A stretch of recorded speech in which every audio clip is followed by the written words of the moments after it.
89 on up, homies, the show where you gon' get Cali history. It's told with respect and dignity. Spoken by jihad so vividly. He's taking over the industry, giving y'all some download imagery. Damn you, if you ain't hitting them likes, come on, subscribe. Check out the channel and I bet it will make you decide to tune in every chance you get. It's lit, and some of y'all can learn a bit from this gangster shit.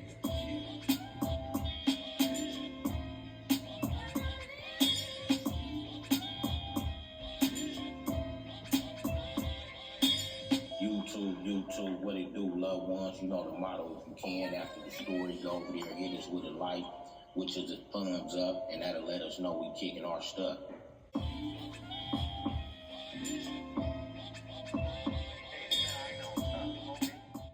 I want to thank the homeboy G League Deuce for the intro from the legendary Mental Historical Hip Hop album, Banging on Wax. You can reach him on Instagram at Solid from Day One. I'm gonna show these motherfuckers. You feel me? That was our mentality. You feel me? The show a motherfucker like, okay, I fell off, nigga, or nigga seen me crying off a bitch, feeling sympathetic, wearing my heart on my sleeve, nigga, I'll be back, nigga, I'ma bust another broad, I'ma buy me a car, I'ma be grinding, nigga, and I'ma show, nigga, I can wear a badge of courage and stay going, homie. Plus, a nigga respected his mama. A nigga didn't even want his mama to see a nigga being a weak motherfucker out here, homie. Exactly. Nigga, hey, homie, nigga didn't want nobody. That shit was like taboo, homie. You feel me? To show weakness, homie. You know, if a nigga fell short in a moment of time, homie, a nigga was like, nigga had to brush that shit off, homie, and bounce back quick, homie. You feel me? These niggas right here, homie, like I told him, I understand you got a baby mama. I understand a nigga being in love, homie, but you still gotta draw the line, homie. It's like, nigga, you know, and I understand it be broads and niggas that probably had crash out life off of relationship problems, homie. You feel me?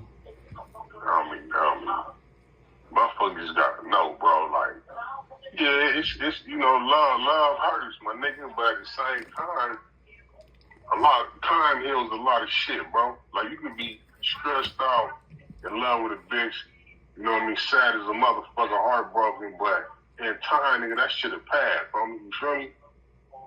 That shit'll pass if you give yourself some time, my nigga. You know what I'm saying? But it's that, you know, a real nigga, that just made him like, homie, to where, like, homie, you know, you don't feel like you've been hurt a couple of times by bitches, bro. You can't even make yourself feel for a bitch like that no more. You can love a female, you know what I'm saying, hope don't nothing happen to her and care about her, you know what I mean, and love her, but not be in love all like that, you know what I mean? It just, I don't know, man. But you would have crashed out back in the days. Nigga heart turned to like an icebox after a while. After you learn how women are, you know what I'm saying, how people are. I'm going to say how people are, bro. You know what I'm saying? You ever crashed out off a female? Or had an emotional erupt? Well, yeah, but, you know, it was internal, homie. It wasn't just like publicized and like, you know what I'm saying, to where everybody can see like, oh, that nigga, you know what I mean? They'll probably see a nigga face, a nigga, you know, some days a nigga looking stressed out or sad or whatever, but a nigga stay fresh, nigga keeping it moving, homie, steady trying to build, homie, you know what I'm saying? So nigga, you know what I mean? So what make like these internal shit? And but nowadays these young niggas, they don't care about no face or image, homie. That's why I say, bro, they not military minded. I keep saying this, they not military minded like us, bro. These niggas is like, it's I don't know, man. So niggas ain't built the same, bro. It's like they ain't got there lose hope, nigga. Like, you know what I mean? We kept hope alive, my nigga. You know what I'm saying? In like hard times, homie, you know, it was like, nigga, we seen light at the end of the tunnel, homie. You know what I mean? Even though it was a knot in our throats, nigga, we still seen light at the end of the tunnel, bro. Like, you know what I mean? So if you had being a young nigga, homie, when you young, homie, you ain't nothing but nigga time and opportunity, homie. Like, nigga, you feel me? Right. If you put the work in, you know what I'm saying? Man. Everybody wired different, my nigga. You know what I mean? Everybody Cause I be tripping off my nephew how the fuck he think. I'm like, nigga, you still young. You feel me? If you invest in the right shit, when I say invest, I mean just, dedicate time to the right shit. Like you can take up a college course, homie. You can take up some kind of trade, get a trade, nigga, that, if you look like into the future, like 10, 20 years from now, you could be making like 6 figures, homie. Motherfuckers be wanting shit right now. You know what I mean? Like, nigga, it don't work like that, nigga. Sometimes you gotta, you know what I mean? You gotta put the work in, homie, and the payoff gonna be on the back end, homie. You know what I'm saying? Hey, what would you say if your son or daughter said they are living in 10? How would you feel, homie? Well, I'd be mad as a motherfucker. You know what I'm saying?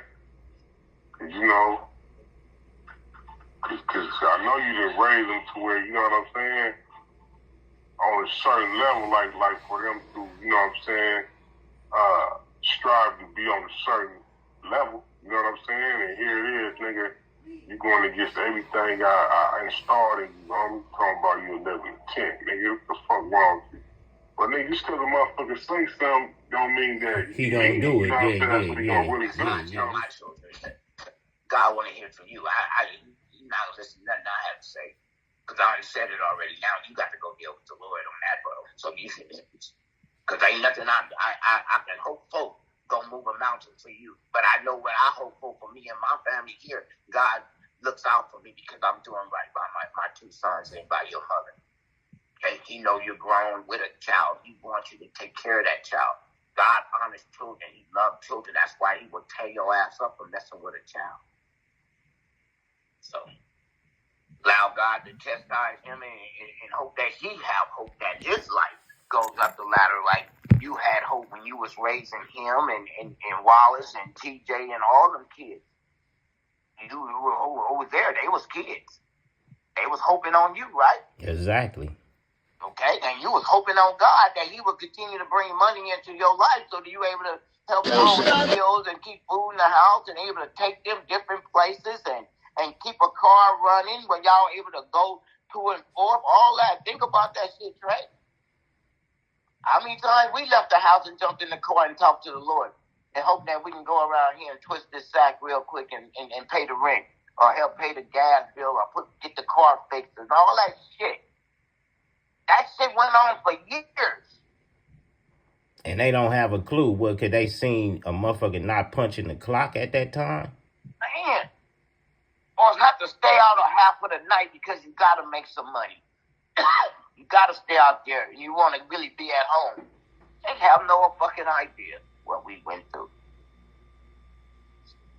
Have no idea the niggas we had to involve ourselves with, man. That, was dangerous niggas. But, we were just good. We was cool with them. So, no harm. It's just that we really didn't like the atmosphere. But this is what the game brings. This is how it is. Shit. Gotta stand out here with niggas with pistols when I'm not really a gunslinger. They is. Just to make $1. Just to make $1, man. Exactly. Yes. Mm-hmm. Looking out for police and having your bag on the side of the curb, all that shit. But is that validated? Do they validate? What about getting dressed up for the night? You gotta put on extra jackets, thermals, all that, just to go out and curb serve all night long because you rather take the night shift. Let the niggas have the daytime. I'm gonna take the night shift because hardly nobody's out. Boop, and I would get all the money. But do you think they value that shit that our young daughters and sons? Do they look at that like? Do they value that niggas put all that time in? Our homegirls put that time in. This is the shit we finna talk about because nobody's talking about it. There is thousands of brothers around LA, Inglewood, everywhere that have experienced just what I am saying. But it's hard for them to talk about it to their kid or son. Is because they were selling drugs, but the difference is it was no different than working. We had to go out here and do it in order to take care of their ass. That's what was going on at the fucking time. So you want to judge me for judge me all day, but goddamn, I worked just as hard as that fucking judge worked in that court building or any DA or even a police that rode around the neighborhood trying to bust me. Niggas sacrifice just to make sure my kids have a roof over their head and food to eat. You want to judge me on it, go fuck your head. I did time on it. So, but you can't judge me on it because that's what was happening in them days. And you know what? You're going to have a million people be like, hey, bro, told the truth, nigga, that was me. And it's a lot of homies still in jail and homegirls in there right now for trying to put food on the motherfucking table for Trying to their put kids. food on the table. When we have George W. Bush Sr. and Ronald Reagan dropping the fucking drugs in our community and then come with the fucking battle ram to tear up our houses and businesses. After they dropped and polluted our neighborhood and us as young boys, this is all we knew how to make hustle. We didn't have to break in houses, steal cars, do nothing. We just sold some fucking crack cocaine, but we didn't know what this shit was going to lead to. And then half the motherfuckers that was selling end up strung down. Like comparison. No, man. Once some kids leave out that house, man, they go in one ear and out the other, man. Like we used to do, old us used to do us, man, until we learned the hard way. You know? And then he caught up with this love thing with his. It's like he gonna tell us in front of her to have. I go to live in a tent before I live with y'all. She said, yeah, the reason why we took the apartment because he was trying to say let's live in a tent to save money before getting it, you know, if the apartment when it came through. But it's like, nigga, how can you even fix yourself to talk about going to the lower barrel of the program? He ain't cut out like that. He wouldn't last a week, man. In no tent. That night in the cold, the rain intense, and it's raining and cold. Nigga gotta take a shit. You know what I'm talking about? Where you gonna shit at? When they gotta take a piss. When it's time to take a shower, nigga smell himself. Damn, I gotta take a shower. You know what I'm saying? Damn, it's cold out here. I mean, what you gonna do, man? But people that live in them probably make that shit look fashionable to a young nigga. You feel me? Well, you know, the people that live with them, I gotta give them most, some of them. They survivors, and at the same time, they full of shit because it's the route you chose. I mean, you making it look fashionable to youngsters and making it look like it's cool to do, but it really ain't cool to do. You know what I'm saying? But now, some of these circumstances is put on these dudes, man. Some of these dudes, they got no other choice. I'm talking about the ones that got a choice, man. The ones that say, fuck it, being rebellious and disrespectful. Man, it ain't fucked up mentally or physically. They can get a job. You know what I mean? Like J-Dog, for instance. J-Dog ain't got no disabled. That nigga strong and he's a motherfucker, man. I mean, really? I mean, shit, okay, 6-7 months, okay, cool. Years of this shit? Right, what the fuck is going on? Right, exactly, man. I mean, not talking about my love with all my heart. Yeah, I've been doing this since he was a puppy.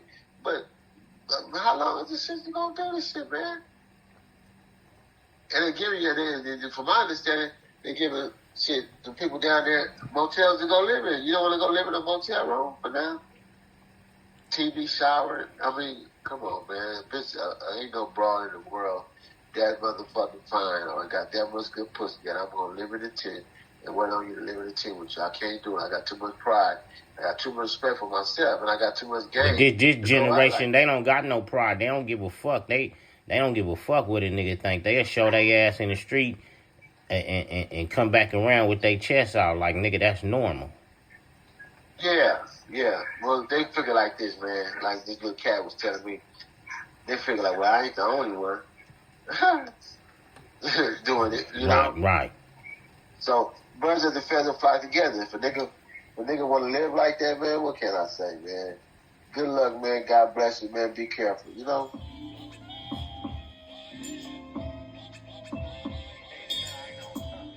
Good morning, Junior. It's 89 on up. This your daddy. I always love you. You a splitting image of me. But I can't stand on the sideline and cheerlead for you if you making wrong moves out here in the game of life. Only way I can cheer and applaud you if you move and have correctly. A lot of us of my age group, females and males, we went through a lot of trials and tribulations of our own lives. When we finally climbed up out the bag of the trash from living our lives and had kids of our own, we tried to set down a different foundation. It probably wasn't a foundation that one child would visualize his parents to be living, like I visualized my parents my mom's rather, to live a certain type of life. That was just my visual. But in the same token, I had to respect all that she put down, all that she gave to us, to me, my brother, and the things that was an error. She tried her best to correct it by consoling us, my brother, kind of being there for us when she could. So I never turn my back on you, but I'm going to stay firm and stay harsh on you, because that's what life is about. Coming up through this and the life I chose, me and my homies, we fought daily. We was on each other bumpers to make each other strong and built to last like we doing in today's time. Dad ain't no psychic, homie. I'm not no mind reader. But if I see your face ain't out of correction and I ask you what's wrong and you don't holler and let me in, then I'm locked out. I'm unable to get in and help you clean up your mind, that what got your mind clustered. We all go through relationships out here, homegirls, homies. And yeah, it's a motherfucker. It's a dirty game, and it's a cold pain. But most important of all, we still gotta stay grinding within these hurts, within these disappointments. Because without grinding, we gonna lose our position in life. And then the person that we still trying to have in our life, they'll pass judgment on us if we not doing the right thing. You out here losing, we'll get sitted out the way, and another person to come in and raise our children. It happens every day. A household be full of kids, and the person that the mama love is not the biological father of half the household, but yet they love him, and he loved them. So with that being said, son, soon you'll be my age, your son will be your age, and you gonna want the same for him. I love you. You was able to see the channel. I was able to see the channel. We both learned corrections from people comments.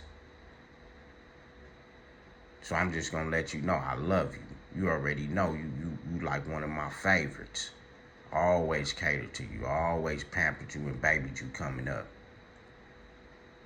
Sometimes we gotta understand too, as running the streets and having to be so hardcore, we expect everybody around us to be like us when they condition wasn't like us. So that's my bad. That's my error, to expect you to be mentally built, strong for combat. That's my bad, because you didn't have to come up like me. You didn't have to endure the things I endured. So that's foul on my behalf, to feel like you're supposed to have the courage, the strength, and everything to go into a blaze of fire and come out half scorched. But with time, you'll learn how to go through a blaze of fire, come out half scorched, and learn life lessons. I love you, boy. Tap in. Everything I do, it ain't against you, it's to help you. Everything I do and say ain't to degrade you, it's to help you and build you up. Yeah, it may sound rude, harsh, but it's reality. Life gonna stay rude and harsh from us, for us. I love you. Tap in. I'm out. And to everybody that tapped in and supported us through that life challenge, much love, salute, and respect. From 89 on up, and my son. We out.